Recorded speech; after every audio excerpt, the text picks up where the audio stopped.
రోజులు వారాలు కాదు సంవత్సరాల నిరీక్షణకు తెరపడింది. 2025 వరల్డ్ టెస్ట్ ఛాంపియన్షిప్ ఫైనల్లో సౌత్ ఆఫ్రికా టీం అద్భుతమైన విజయాన్ని నమోదు చేసింది. ఆస్ట్రేలియాపై 5 వికెట్ల తేడాతో విజయం సాధించి ప్రపంచ టెస్ట్ ఛాంపియన్షిప్ టైటిల్ ను తమ ఖాతాలో వేసుకుంది. సెకండ్ ఇన్నింగ్స్ లో 282 పరుగులు చేసి విజయవంతంగా ఛేదించి చరిత్ర సృష్టించింది. టెస్ట్ క్రికెట్ లో పాయింట్స్ ఆధారంగా టాప్ 2 టీమ్స్ అనేవి ఫైనల్లో తలపడతాయి. మొట్టమొదటి WTC ఎడిషన్ అనేది 2021లో జరిగింది. మొదటి మ్యాచ్ ఇండియా వర్సెస్ న్యూజిలాండ్ మధ్యలో జరిగింది. ఈ మ్యాచ్ లో న్యూజిలాండ్ మొట్టమొదటి WTC టైటిల్ ను సొంతం చేసుకుంది. ఇది ప్రతి 2 సంవత్సరాలకు ఒకసారి జరుగుతుంది. 2023వ సంవత్సరం మ్యాచ్ ఆస్ట్రేలియా మరియు ఇండియా మధ్యలో జరిగింది. ఈ మ్యాచ్ లో ఆస్ట్రేలియా టైటిల్ విన్నర్.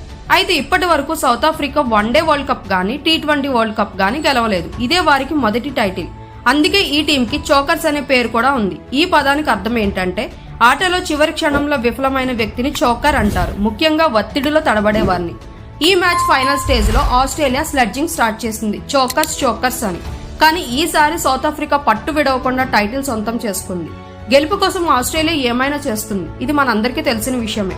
ఈ విజయంతో వారి మీద ఉన్న చెడ్డ పేరును తొలగించుకోవడమే కాకుండా కోట్ల మంది సౌత్ ఆఫ్రికా ప్రజల ప్రేమను కూడా గెలుచుకున్నారు. సౌత్ ఆఫ్రికా విజయంపై మీ అభిప్రాయాన్ని కామెంట్ చేయండి.